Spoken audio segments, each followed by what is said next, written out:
ஒரு சினிமாவில் இவ்வளோ ஆனஸ்டாக இருக்கக்கூடிய வெகு சிலரில் விஜயகாந்த் அவர்கள். நான் நிறையா என்னுடைய பேட்டியில் சொல்லுவேன், கால் ஷீட் கொடுக்குறதுல சிவகுமார் மாதிரி நான் இருக்கணும்னு ஆசைப்பட்றேன், ஃப்ரெண்ட்ஷிப்பில் ஜெய்சங்கர் மாதிரி இருக்கணும்னு ஆசைப்பட்றேன்னு சொல்லுவேன். ஆனால் அதே போல் விஜயகாந்த் பொறுத்த வரைக்கும் நாங்களாம் விஜயன் தான் கூப்பிடுவோம். அரசியலில் நானும் 2006 2 பேரும் ஒன்றா தான் எம்எல்ஏவாக போய் அசம்பிளியில் உட்காந்தோம். அரசியலுக்கு இவ்வளோ நல்லவராக இருக்கக்கூடாதுங்கிறதுக்கு விஜயகாந்த் ஒரு உதாரணம்.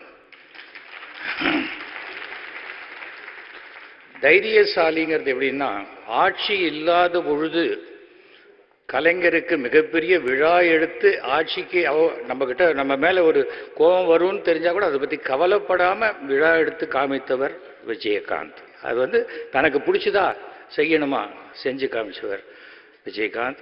ஒரு நாளைக்கு சுமார் 100 இல்லை 200 பேர் குறைஞ்சபட்சம் சாப்பிடுவாங்க. அவர் இத்தனை நாள் போட்ட சாப்பாடு அவங்களுடைய சந்ததி எல்லாரையுமே வாழ்க்கையில் மிக சிறப்பாக காப்பாற்று.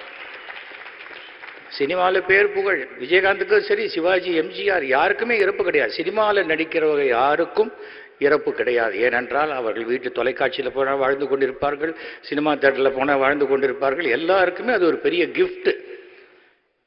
நம்மை விட திறமைசாலியான இயக்குநர்கள் இருந்தால் கூட அவர்கள் முகம் கேமராவில் இல்லாத போது அவர்கள் முகத்தை மறக்கக்கூடிய வாய்ப்பு உண்டு. இன்றைக்கும் தியாகராஜ பாகவதர் முகத்தை மறக்க முடியாது. ஏன்னா அது அந்த தொடர்ச்சி. அப்படிப்பட்ட ஒரு கலைஞன். எல்லாத்தையும் தாண்டி ஒரு விஷயம் விஜயகாந்த் கிட்ட என்னன்னு சொன்னால், ஒரு கஷ்டம் அப்படின்னா, ஒரு நாடக நடிகராக இருந்தாலும் சரி, நம்ம ஸ்டேட்டஸ் தான் இருக்காருன்னு பார்க்காம உடனே உதவி செய்கிற குணம் எம்ஜிஆருக்கு பிறகு நான் கேப்டன் விஜயகாந்த் கிட்ட தான் நான் அதை பார்த்தேன். இந்த கேப்டன்கிற அடைமொழி இனிமேல் தமிழ் சினிமா இருக்கிற வரைக்கும் வேற யாருக்குமே அது வைக்க முடியாத அளவுக்கு அந்த இடத்தை விஜயகாந்த் ஃபிக்ஸ் பண்ணிட்டார். ஏன்னா அந்த ரசிகர் மன்றம் மாறும்பொழுது அந்த அடைமொழியோடு சேர்த்து மாறிக்கிட்டே வரும், ஜெனரேஷன் மாறும்போது. ஆனால் விஜயகாந்துக்கு அப்படி அல்ல. அவர் தன்னுடைய அது ஃபைட்டு பண்ணணும்னா அவருக்கு ஷோல்டர் இறங்கிடும். அந்த ஷோல்டர் அப்படி திருப்பி பண்ணிக்கிட்டு பண்ணும்போது அதனால் அட்ஜஸ்ட் பண்ணி காலாலேயே கிக் பண்ணுற விஷயத்தை எடுத்துகிட்டு அது பாட்டுக்கு பண்ண ஆரம்பிச்சவர் அவர்.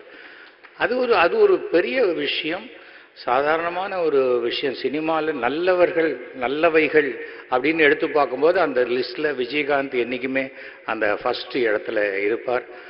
இன்றைக்கி நடிகர் சங்கம் சிறப்பாக இயங்கிக் கொண்டிருக்கின்ற இந்த நடிகர் சங்கத்தினுடைய கடனை அடைத்தவர் விஜயகாந்த் அவர்கள் தான். ஃபஸ்ட்டு கேப்டன் விஜயகாந்த் அவர். இன்றைக்கி அந்த நிலம் மீட்கப்பட்டு அடுத்த செட் ஆஃப் யங்ஸ்டர்ஸ் வந்திருக்காங்க, பண்ணுறாங்க, சிறப்பாக பண்ணுவாங்கன்னா அதுக்கு விஜயகாந்த் அவர்களுடைய ஆசீர்வாதம் என்றைக்குமே உண்டு. ஒருத்தர் இறந்து போன பிறகு அவரை பற்றி இவ்வளோ பேசும் பொழுது இந்த மாதிரி ஹாலெல்லாம் இவ்வளோ தூரம் ஃபுல்லாகுதுன்னாக்கா அதுக்கு ஒரு 300 ரூபா பிரியாணி இதெல்லாம் வாங்கி கொடுத்தா கூட வரத்துக்கு ஆள் இல்லாத காலகட்டத்தில் ஒரு கேப்டன் விஜயகாந்துங்கிற பேருக்காக எந்த விளம்பரமும் கிடையாது பேப்பரில். இன்றைக்கி இவ்வளோ பேர் இருக்காங்கன்னா அது கேப்டன் விஜயகாந்துங்கிற பேர் தான். அதுதான் லைஃப்பில் நம்ம சேர்த்து வைக்கணும். சொத்து கித்து இதெல்லாம் அப்புறம், அதுக்கு பிறகு அந்த நல்ல பெயர் இருக்குல்ல, அது இறந்த பிறகு இல்லை இவர் வேற மாதிரின்னு சொல்கிறது.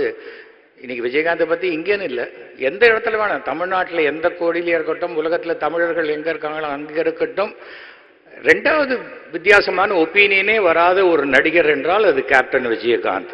நல்லவர்ப்பா அவர், என்னப்பா நல்லவர்ப்பா, அவ்வளோ நல்லவர்ப்பா அப்படி என்று அன்னைக்கு அந்த வந்த கூட்டமெல்லாம் சாதாரணமான கூட்டம் இல்லை. அந்த கூட்டத்தினுடைய அந்த ஒரு வேதனை இதெல்லாம் இன்றைக்கி நடிகர் சங்கம் இவ்வளவு சிறப்பாக இந்த நினைவஞ்சலியை பண்ணியிருக்காங்க. இந்த நினைவஞ்சலி முழுக்க எல்லாரும் பேசணும்னு ஆரம்பித்தா இதுவே 1 வருஷம் போகும் போல் இருக்குது.